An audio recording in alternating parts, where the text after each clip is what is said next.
Bienvenue sur Expertise AI, la chaîne qui explore le futur avec lucidité et passion.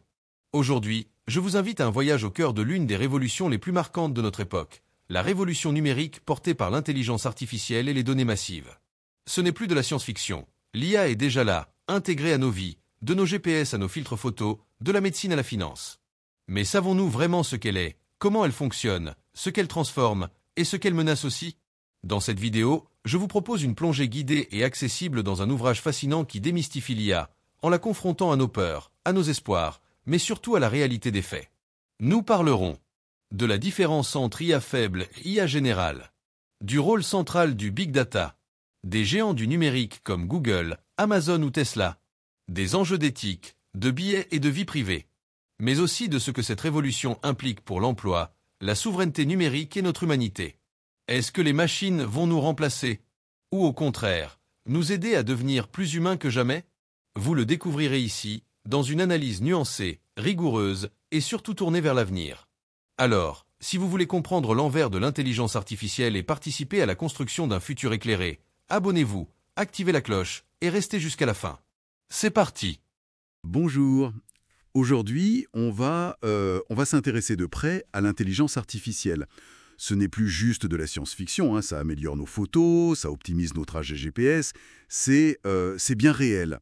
Alors, on va explorer ça en s'appuyant sur les points clés d'un ouvrage qui analyse l'IA sous différents angles, de la technologie jusqu'à ses répercussions. L'idée, c'est vraiment de saisir ce qu'est l'IA aujourd'hui, d'aller au-delà des idées reçues, quoi. Alors, commençons peut-être par démystifier un peu cette peur de la machine qui prend le contrôle, très présente dans l'imaginaire, type Skynet. Est-ce que c'est fondé d'après les analyses? Ah oui, c'est vrai que cet imaginaire, de Frankenstein à Terminator, ça pèse lourd. Ça véhicule cette idée d'une conscience artificielle capable de se rebeller. Or, les sources insistent vraiment sur un point crucial. L'IA qu'on a aujourd'hui, elle fonctionne très, très différemment. Oui, le livre souligne bien ça. Même si une IA peut reconnaître, disons, des chats après avoir mouliné des millions d'images, elle n'a pas cette étincelle d'apprentissage qu'a un enfant. Elle ne comprend pas vraiment au sens humain.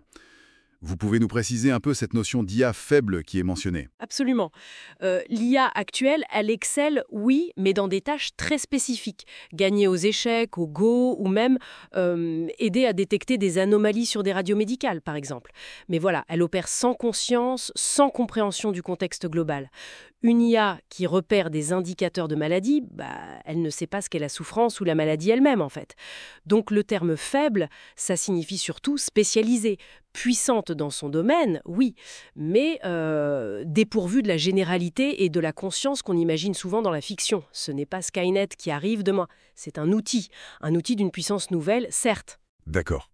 Un outil puissant, mais alors, il est alimenté par quoi l'IA? Le texte insiste beaucoup sur le rôle des données, le fameux Big Data. On l'appelle parfois l'or noir du XXIe siècle. Est-ce que c'est juste une question de quantité? Alors, la quantité est essentielle, ça c'est vrai. L'explosion des données qu'on génère tous les jours avec nos activités numériques, c'est clairement le carburant. Mais l'ouvrage met bien en garde, Sans les bons algorithmes pour les traiter, ces données restent inertes, inutiles. Et c'est là justement qu'interviennent le machine learning et surtout le deep learning, avec ses réseaux de neurones artificiels. Et attention, la qualité prime presque sur la quantité. Le principe garbage in, garbage out, il est rappelé. Si vous mettez des données biaisées ou fausses au départ... le résultat sera mauvais. Exactement. Le résultat sera inutilisable, voire dangereux.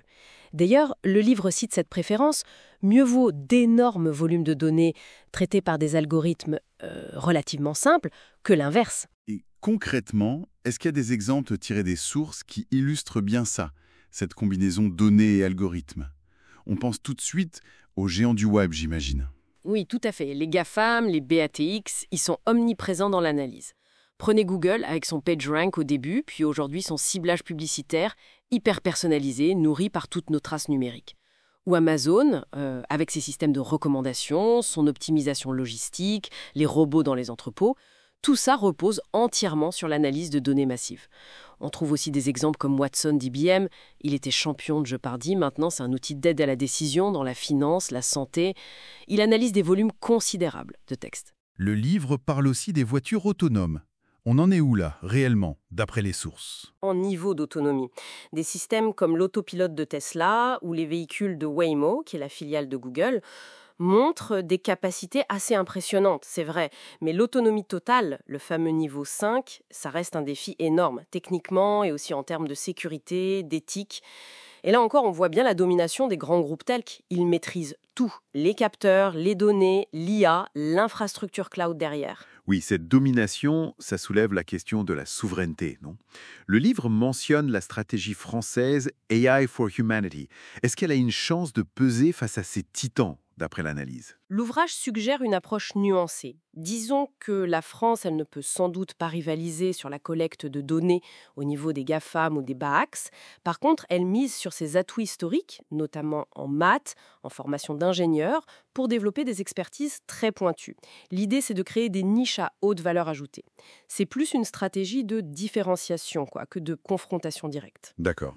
Et si on parle maintenant des impacts sur le travail, sur la société, l'ouvrage cite cette étude d'Oxford qui prédisait, je crois, près de 50% d'emplois automatisables. Ça fait un peu peur, non? Faut s'attendre à un remplacement massif. Mais le livre présente une vision plus équilibrée, disons. Oui, l'automatisation, surtout via la RPA, la Robotic Process Automation, pour les tâches répétitives, ça transforme des métiers, c'est clair. Mais il souligne aussi l'émergence de nouveaux rôles. Pensez aux data scientists qu'on qualifiait de métier le plus sexy. Et surtout, il insiste sur la complémentarité homme-machine. L'exemple de Swiss Life qui rapportait dans le texte est assez parlant. L'IA gère les tâches standardisées, ce qui libère du temps humain pour des interactions plus complexes, plus empathiques avec les clients. La transformation, oui, elle est certaine. Le remplacement total, beaucoup moins. Et les risques? Le texte aborde la question sensible de la collecte des données personnelles. Oui, c'est un coin vraiment central de l'analyse. Cette capacité à collecter, à croiser des quantités énormes de données, les cookies, le fingerprinting, etc., ça pose forcément des questions sur la vie privée. L'affaire Cambridge Analytica est citée comme un exemple des dérives possibles, évidemment. L'Europe essaye d'encadrer ça avec le RGPD, en mettant l'accent sur le consentement, la transparence. Mais le défi reste immense. Et puis il y a le risque de biais aussi. Une IA entraînée sur des données qui reflètent des inégalités sociales, eh bien elle peut les reproduire, voire les amplifier. Assurer l'équité des systèmes, c'est un enjeu technique, mais aussi sociétal majeur. Bon, pour résumer un peu, l'IA décrite dans ces sources, c'est donc un outil extrêmement puissant, déjà très présent dans nos vies, qui transforme l'économie, la société. Ce n'est ni bon ni mauvais en soi, si je comprends bien. Tout dépend de comment on la développe et de ce qu'on en fait. C'est exactement ça. Et ce qui est peut-être le plus fascinant dans l'analyse fournie, c'est de réaliser à quel point cette IA actuelle, malgré ses prouesses en calcul, manque cruellement de ce qui nous semble, à nous humains, assez trivial. Le bon sens, l'intuition, la capacité à gérer l'incertain, l'ambiguïté. Du coup, la vraie question soulevée n'est peut-être pas tant quand est-ce que les machines vont nous dépasser, mais plutôt comment on s'assure que leur développement sert vraiment à augmenter nos propres capacités, nos valeurs humaines, plutôt qu'à les diminuer. Qu'est-ce qui fait, finalement, notre humanité irréductible face à ces algorithmes si puissants? C'est une question qui reste ouverte.